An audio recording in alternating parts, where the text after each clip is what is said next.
Hey everyone, thanks for watching. I have a really exciting show for you today for a couple of reasons. First off, we have a couple with us, which are always fun interviews, getting both perspectives. And also, we're going to talk about a new concept that we have had no interviews on, and that's development, buy, and hold.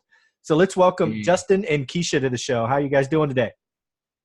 We're doing good. Good. Thanks for having us. Oh, awesome. I love talking real estate, and I love talking to people that are doing new or different things that I haven't thought of. So this should be a lot of fun. But before we jump in, why don't you introduce yourself, where you are in the country, what you're doing, all of that stuff. Yeah, absolutely. So we're obviously Justin and Keisha Brooks, but we're from Kansas City, Missouri. I was born and raised in Kansas City. I went off into the military back in 2005, and I did 5 years in the U.S. Navy and 2 different aircraft carriers, a couple of different countries, and we actually, after I got out the military, decided to move to Daytona Beach, where our journey began. And full circle, we ended up moving back to Kansas City for a host of reasons, some of which we'll talk about. But go ahead, Keisha. Yes. So during that time, I was on the career path. So I'm originally from Boston. And so I moved to Kansas City when I was about 11 years old. I started on the career path with my college degree in criminal justice. I was all about being a crime scene investigator and, doing the FBI thing, doing the lawyer thing. And then, we decided, okay, we have this family. So how do we leverage that also? Because I can't be on call in a way and you can't be away, showing real estate and everything. How do we do that? So that led us to the path where we are now. So now we're doing the real estate thing, and it has been the journey, still going. Yeah, absolutely. Well, very cool. Well, I'd be remiss. It's a day after Memorial Day when we record this. So Justin, thank you for your service. Oh, no problem. Thank you. That's a big deal. I was raised by a mother that was in the Navy and a father that was in the Marines. So oh, wow. I understand what that means. So thank you very much. Yeah, but yeah, why don't we talk about how your real estate journey started? Sounds like you had family responsibilities. You went to Dayton Beach, back to Kansas City. What was that draw? What did bring you back? Yeah, so it's actually really interesting. So when we got out the military, we knew while we were in that we wanted to do real estate. We were like, man, we really want to get into real estate, but we didn't know how exactly to get into real estate. I actually got introduced to the Little Purple Book that we all know as Robert Poor Dad. While I was right before I went on a deployment, and they said, hey, have you read Rich Dad Poor Dad? I said, no. So I went back to Japan. I was in Japan. I went back to Japan, went to the base, local base store, bought the book, went on deployment, read the book, and I was hooked ever since. And long story short, after I got out the military, while I was in, we knew we couldn't do anything because there's no guarantee you won't move 2 years from the day you buy something. So there was no stability, but we knew we wanted to get out. So we took a leap of faith. We got out, moved to Daytona Beach, because everybody in the military's plan is go get a job after they get out. But until they get a job, go to school. And so we were like, okay, let's go to school. I went to Embry-Riddle for 2 semesters. And I ended up dropping out of college. And I say dropping out kind of facetiously because it wasn't hard for him. He was making a 4.0. It's not like it was hard. Yeah. And she was holding down the fort at home. We had a 1.5-year-old at the time. Yes. Or was she 2? She was 1.5, yeah. Going on 2. Yeah. And 1.5 going on 2. And we were like, okay.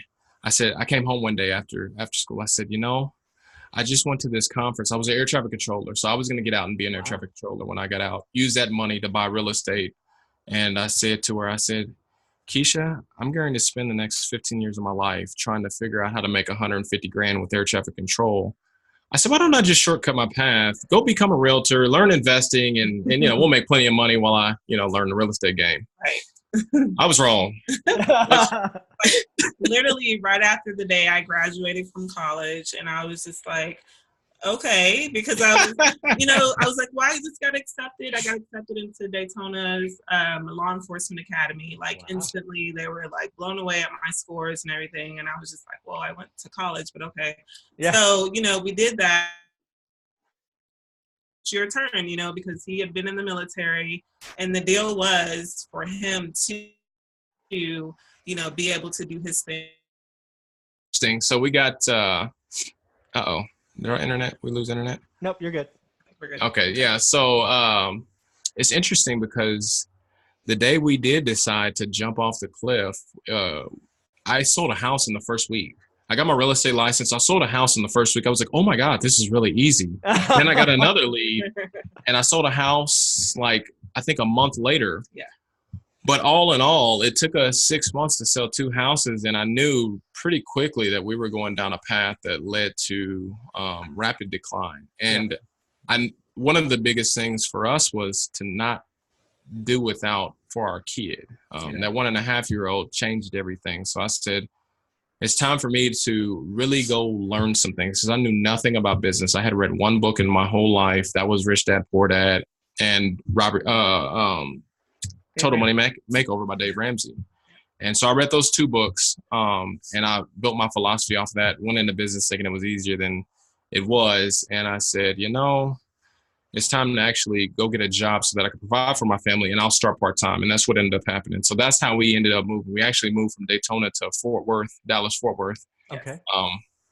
And I took a job with the railroad and we started learning. And then we came to the conclusion again, hey, you go be a lawyer. That was what the intent for coming to Kansas City. To come back to the city, we figured, we have family here. I can, have someone to watch the one kid at the time. Yeah. And so that was the goal. I wanted to be a lawyer. He wanted to get fully into real estate. He even thought about, making sure he had his real estate license here in Kansas City. So we came back to Kansas City and then we were in a position where we had the opportunity to buy our first multifamily. So we bought a duplex and we were like, okay, well, this isn't my, I was kind of thinking, well, I'm going to start my career and then you're going to buy me my single family house because I want my house. Yes.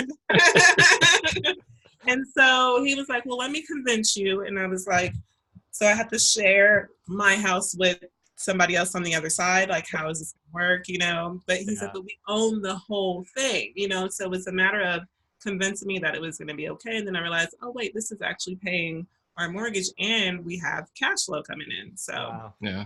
So you buy the duplex in Kansas City. What year is that approximately? That was 2012.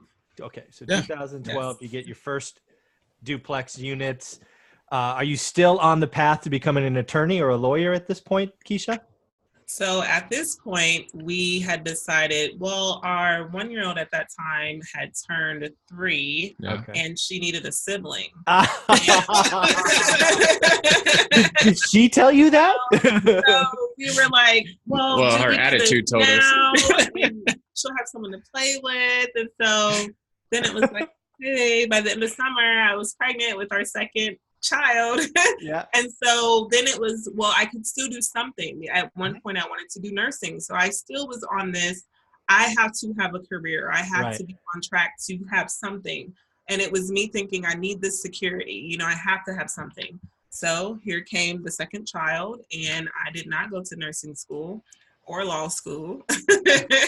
As a matter of fact, we started doing the coaching with the Rich Dad, Poor Dad program. Yeah. During that same time frame, we decided, okay, we got to stick to something. So we started doing that, making sure that the 3-year-old at the time was plugged in with her, Nick Jr., so that we could do our coaching, and get that going. Yep. And we ended up buying our second house after we did that. Bought and it's funny to say this now because it's never happened. This doesn't happen now as often, but it was a no money down, seller financed deal in foreclosure. And it was like boom, boom, boom. And we didn't realize how good that was back then. We were just like, oh, okay, this is a good deal, I guess, kind of. And we just did some stuff and we bought it.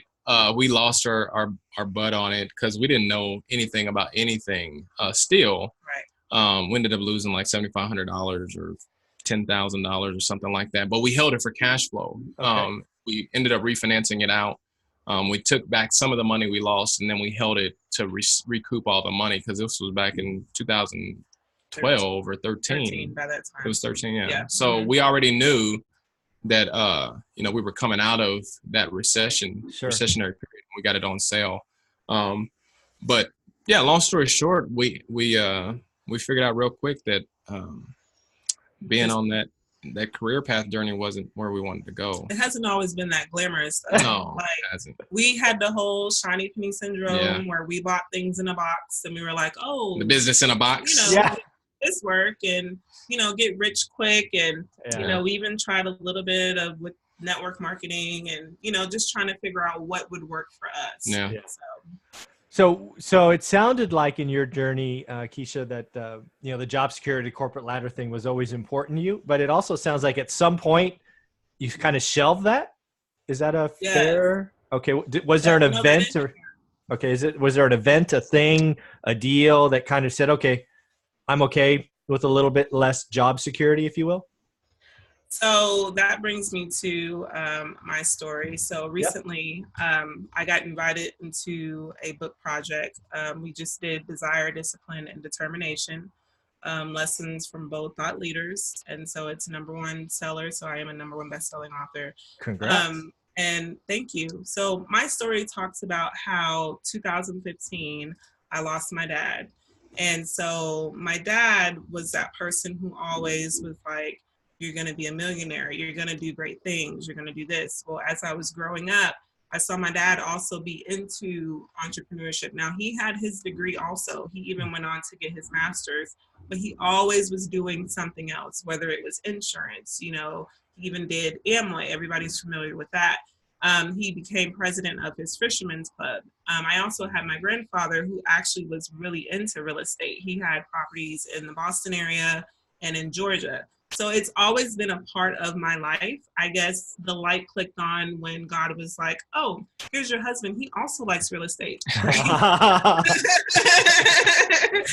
I was like, oh, okay, this is it. So I think wanting security, not just for us, but our children, because we now have 4 girls. And I'm sorry, how many girls? I thought you said 4, and I'm like, how do we go from 2 to 4? Oh, we doubled 4 girls. we haven't got to that part of the story. It's And so that is something that when you have that many people watching you all the time, you want to make sure that you have something that is secure and not to a point where you're depending on someone else to make it secure, but you know in yourself, this is what I'm giving you. This is our legacy. And my dad's passing kind of gave me that perspective. And so that is what really brought me to come in alignment with Justin. We actually took the time to go to a goals retreat called Create Your Future with the real estate guys. And that's where we really ironed out everything that we wanted to do individually, but also together. Mm-hmm. Yeah. Wow. Can you share the book title one more time? I didn't write it down fast enough. Yes, it's Desire, Discipline, and Determination. Thanks. I got to go check that out. All right. Okay, so you go to this real estate retreat with the real estate guys. I actually have their book. They wrote a book like in 2006 called Equity Happens. Yeah. That green book? Yep. Yeah, I read that book. So tell me more about the goals retreat, because that's something that I've often thought about. You know, go away, take your significant other with you. You know, it obviously wasn't a good event, right? You came out of it with something, right? Yes. What did it mean to you?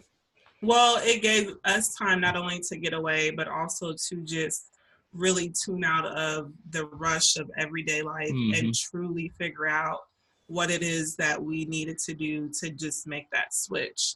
And so, you know, that would be, you can elaborate on that. No, it's exactly what happened. We went down there, and the whole time it was really like, okay, how do we really, and this is at the point where we weren't working together. We weren't in alignment at all. We were getting arguments and trying to figure out, I was trying to do the business thing, and she was just trying to support.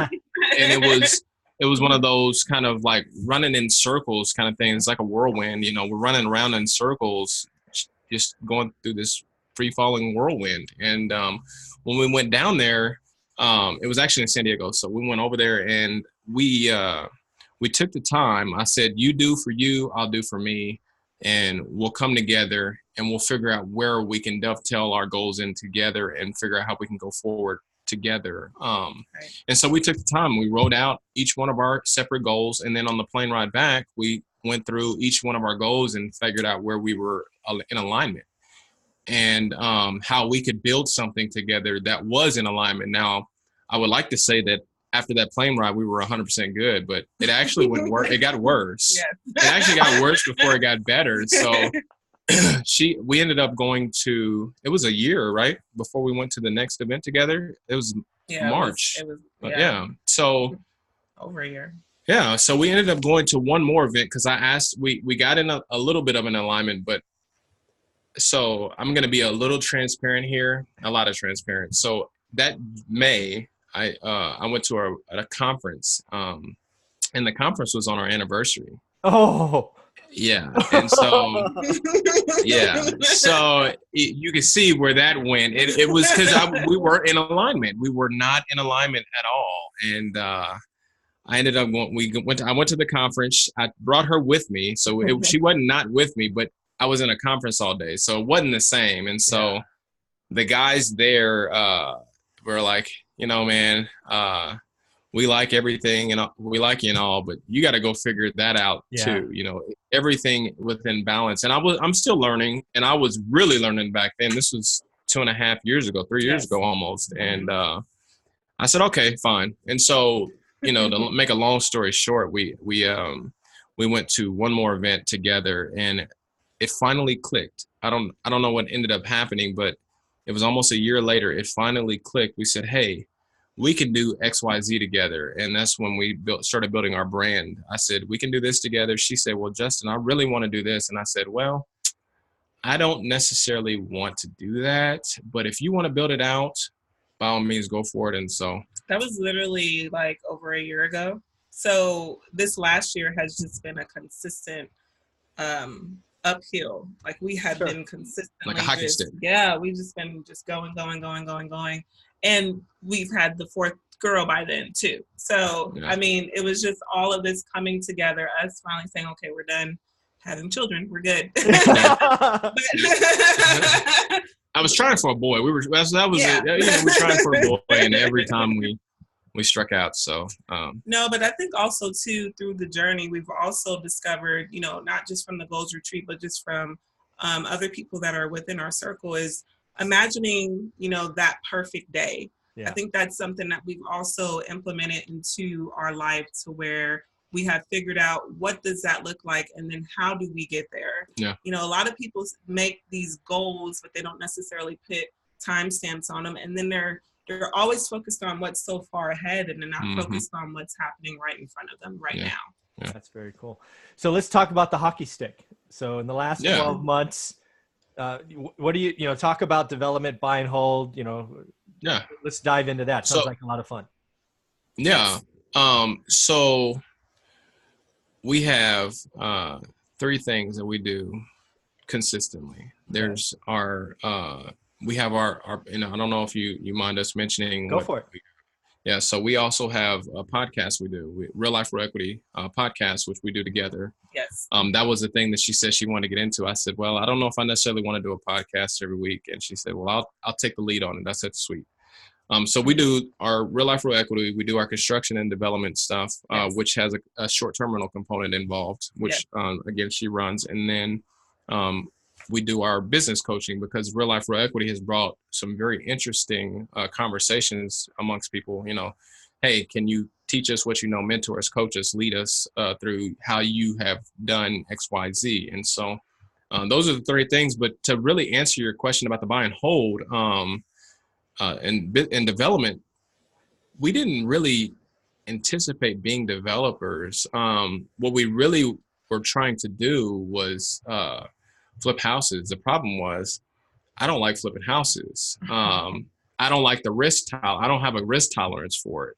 I like buy and hold because you can make more mistakes. As crazy as that sounds, you don't have the pressure involved with flipping a house and making sure you get it on the market and timing the market right and making sure you don't hit a cycle and all of that stuff. With buy and hold, there is that component, but it's not as immediate. Right. Yeah. So that was one of the things that we liked as far as buy and hold, and then the development side of it, I always wanted to get into multifamily. And, since we own that duplex, it was like, how can we own 10 of these? And then how can we own 100 of these? And why don't we just own a big apartment building? And so I said, I'd like to own that buy and hold stuff, but I really like building things. How can I build something, but also do the buy and hold piece too? And so we talked about it, and I didn't know what development was, but we came across the assisted living model, residential assisted living model. And we ended up going through the training, learning how to do it, I already knew the business, because what I didn't mention is between the time we went broke back with the real estate agency and today, I've read 600 or 700 books on business, finance, and money, because I told myself I would never again go through what we went through, where we were at our last dime. We had $500 in the bank, and we were like, how are we going to make it?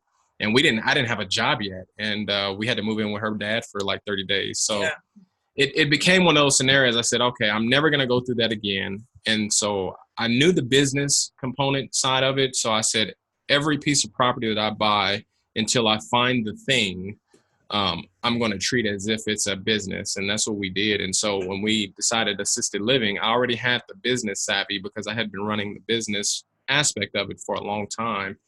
And the assisted living was just a vehicle to kind of push through with the business side of it. And then we developed. So we ended up developing, we did a partial development. So we developed about 2,300 square feet of property on another 3,300 square feet. So we gutted a house and then added an addition and created the ADA compliance in some areas and the residential assisted living compliance in others. And we really did that. And we were like, that fits how we want to live. Mm-hmm. And she asked me, she said, Justin, how do you want to live your day? If you could live every day how you wanted it, how would you design your day? And it was a really compelling question. And I said, I'd do it just like that. I'd do it. Every day I'd go out, I'd talk business we actually talked to one of our mutual investments together. It was a business we invested in, and said, hey, how can we help you? And we ended up coaching this business owner through, we invested with her and then coached her through how to grow her business. And I said, it would be more like where me and you go out and do business development together, where we help coach other businesses together. And then we go out and we develop stuff together. And that's my ideal day, because when we do that, we get a lot of time together. And that's what is important to her. And for me, it's just being able to talk with somebody else who has a business mind too. So I love spending time with her, but she'll tell you I'm go 100% go. 100 miles per hour. 100 miles per hour. I'm like, I still need my coffee. Give me a minute. The coffee's still brewing. Right. And he's like, no, let's go. Yeah, we'll swing by Starbucks on the way. Let's go.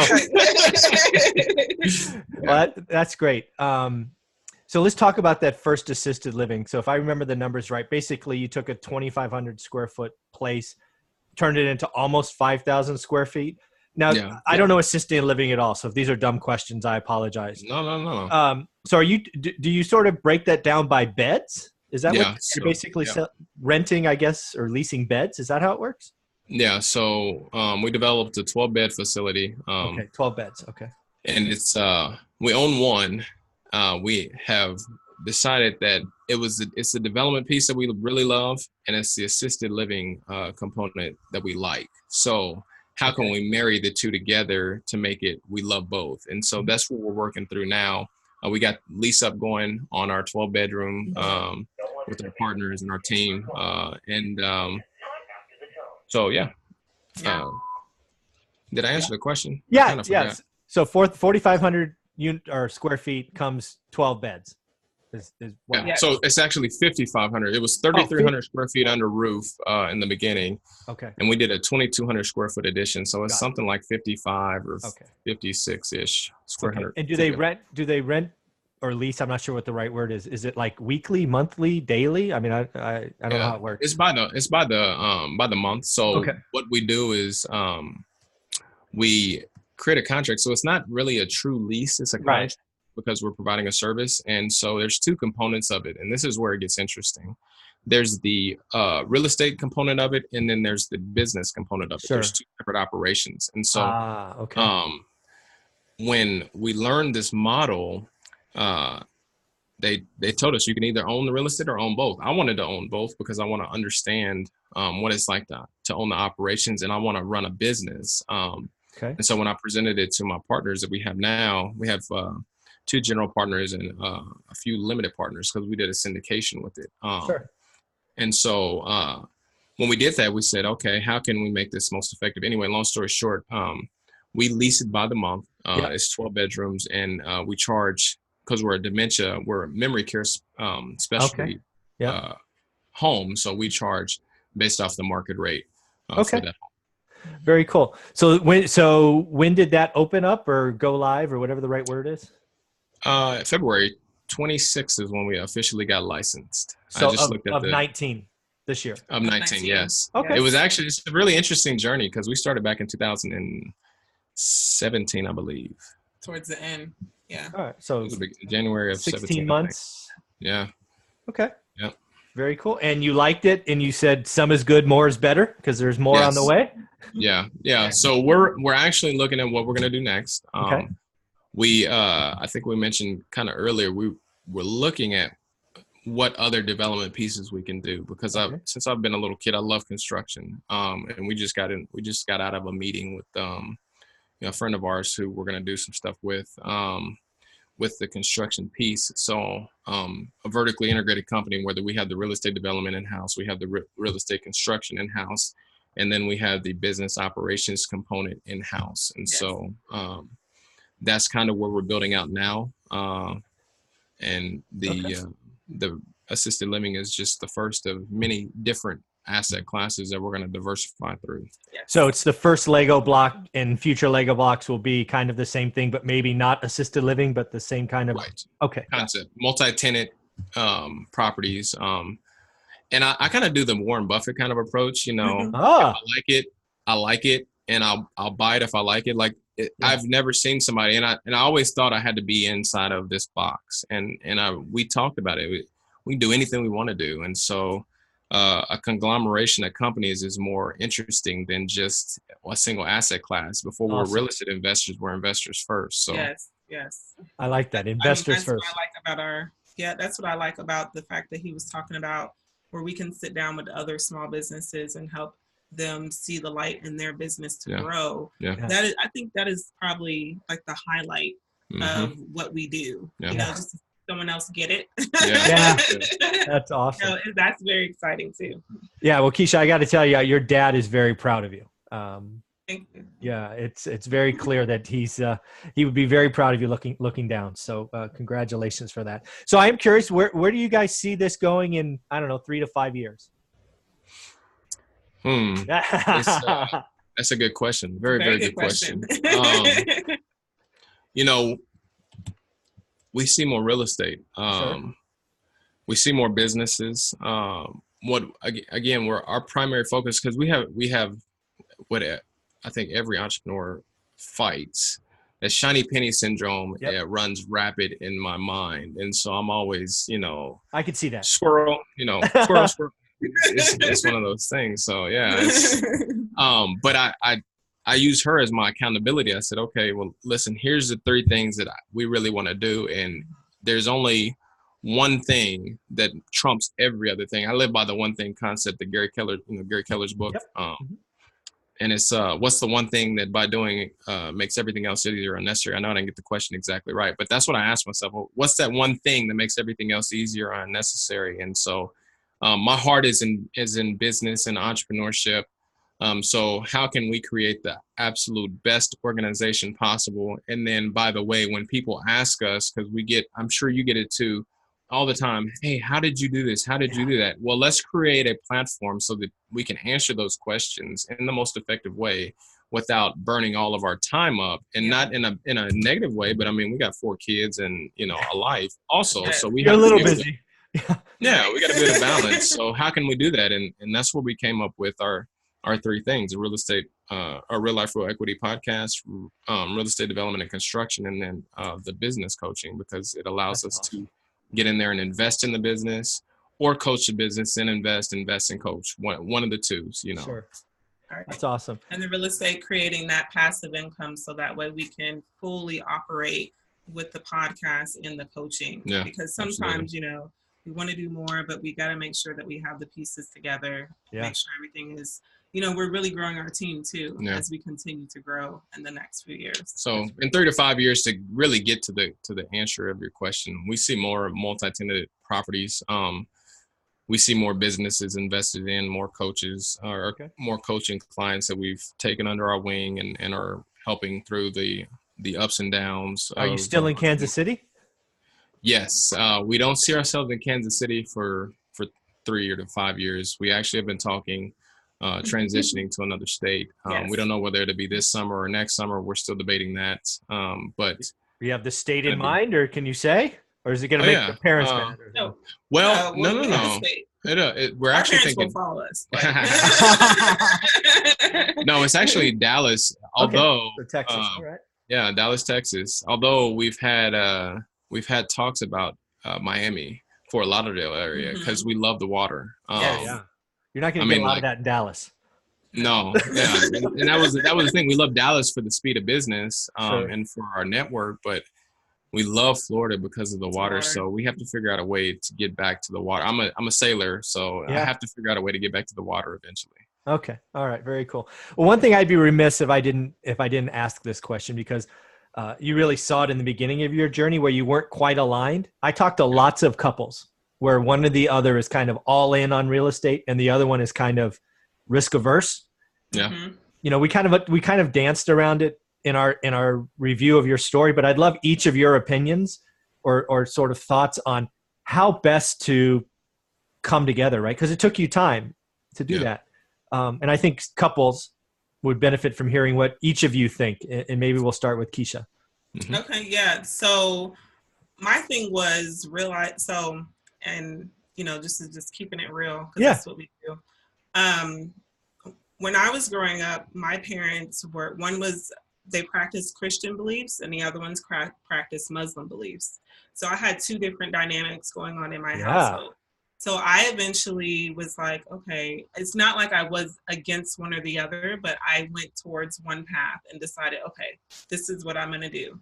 When I got married, you kind of have that same tug of war of how do they want to do a certain thing and how you do a certain thing based upon your foundation. Yeah. And I knew that I wasn't just a wife, I was Justin's wife. And I tell everybody this, like, you're not just a wife, you're not just a husband, you're not just a spouse or significant other, you are somebody else's spouse. And I had to figure out how to be Justin's wife, not just a wife. And I also knew that we had to do something to trigger that. One thing that we did do was we read the 5 love languages. Oh, you stole my thunder. I was going to say that. But, we did. The funny thing about this, and I don't know if he'll admit this, but year 2, I mentioned that book. And it took us, some years down the line to finally get the book. But timing is everything. Yeah. And so I just figured I needed to be Justin's wife. I needed to figure out how to love him, how to, be the better person for us. Yeah. Because if not, we wouldn't be sitting here doing this. I don't believe we would, with how statistics are. Yeah. So, and we both come from families that are divorced families. So, that was what it was for me. So if someone is listening, that would be the thing, to figure out how to be your person's person, really. And not just a person. Yeah. Right. So. And I would say the 5 love languages is a thing. I'm a reader, so I'm gonna recommend a book, and it'd be the 5 love languages. And then really not only one person reading it, but both people reading it and then coming together and talking about it. And if you can't get the other person to read it, you read it and start implementing it, and the change that they'll see in you will cause them to read it themselves. Because I didn't know how, and it sounds so like couple-ish and lovey-dovey, but I didn't know what her love language was. And he breaks it down so simple. And then I didn't know what her dialect was. And he talks about that too, what love language is it? And then what dialect is it? And I didn't know what that was. And so here I am, I'll send her a gift. That's not her love language. She doesn't care about a gift. I'll do some, do something else. That doesn't matter. All she cares about is how much time do we spend together. And that was it. And for me, you could give me a gift. I don't care. Gifts don't bother me, whatever. All I care about is being able to have somebody to talk to about what's in my head. Because if I have nobody to talk to, then, what's the point, So that's what she is for me. On top of being a wife and kind of, our business, being business partners and stuff like that, really figuring that part out was key. Because I don't think we read that after the goals retreat until it was 6 months or something like that. Yeah, it was some time afterwards. Because we ended up getting in a big fight and over real estate. It was all over business. The one thing that caused all the fights were not being in alignment in business and real estate. And so when we read that book, I realized real quick, it wasn't that I was not doing the right things in business. And it wasn't even losing money. It was just, I was always gone. I was always doing something. And I never made time for her because I thought, if I bring back a meal from one of the networking events, if it was at a restaurant, I bring her something and that would do, that wasn't it. It was take her to the networking event with me and let her network. And we're spending time together, doing something together, building something together. So yeah, that's awesome. All right. So I know there's going to be a lot of people that want to reach out to you. How can people follow you, reach out to you, talk about your coaching programs, market what you all are doing? Go for it. Yeah. Okay. So I'll start with this. If you ever want to reach out to us, info@realliferealequity.com. We do want to do something special. So for anybody who's listening that wants to take advantage. So what we didn't say, Keisha and I are both #1 bestselling authors. And so we'll send a copy, e-copy of our book. My book is Resilience, Turning Your Setback into a Comeback. I was also invited to be a part of this book compilation. I'll send you the book, Resilience, and she'll send you the book she was featured in. And we will do that for the audience, no problem. So again, info@realliferealequity.com. And if they want to download the book, they can do Real Life Real Equity /ebook. Yeah. /ebook. Yeah. But we want to do the 3 takeaways. We want to give 3 takeaways because we're big on reality and no fluff. We were driving over here and we're like, well, what do we really want to convey in our message? Let's talk about consistency. No, that's too fluffy. Let's talk about resilience. No, that's too fluffy. What can they actually take away? So one of the things that we're always talking to our clients, and then even when we're doing our business investing and our real estate investing is a business. It's the business of investing. And so we have 5. It was I didn't write down all 5, but there's 3 that we're going to talk about. And so whenever you're thinking about business, think about your organizational systems. Do you have a system for talent acquisition and recruitment? Because one of the things in business that every entrepreneur faces is not having options. A lot of business owners are scared because they have a key person in their business and they don't have a talent acquisition system that causes that key person to level up. So what do I mean? If you run a business that's, say, a deli, and you have Jenny who works at the cash register, and Jenny works there. She's been working there for 10 years, and now Jenny is like, you know what? I'm tired. That as a business owner, you're dependent on Jenny, but you never created a talent or recruiting system so that Jenny is not the only one that you depend on. So you've created a key person scenario. And so how can you in your organization create a talent and recruitment system, or better yet, an organizational chart with job descriptions attached? How can you do that? And a lot of business owners will say, well, I can't afford to do that because when I bring on somebody new, it's going to cost me money. Well, that's where the next piece comes in, lead generation. How do you have, or what lead generating system do you have? Do you have a lead generation system in place? Do you have a marketing system in place? How are you consistently bringing in leads so that when you do acquire better talent, you can actually put that talent to work? And then last but not least is something we're big on is our budgeting and financial. So, yes. Robert Kiyosaki talks about the financial statement and the income statement and the balance sheet. Do you understand your P&L? Do you have a bookkeeper? Do you have a CPA? Do you have a controller, somebody who controls your finances day to day? So if you had three takeaways, it would be your organizational system, making sure you have a lead generation system in place, and then making sure that when you do have those two top components, you're actually making good use of the money with your budget. I like it. That's very cool. And again, just so we can wrap up one more time, how or where would they reach out? Info at? It's going to be info@realliferealequity.com. Awesome. This has been so much fun. I want to appreciate you. Thank you again for your service, Justin. Thank you. And you two have a wonderful day. Thank you. Yes, thank you so much. Yeah.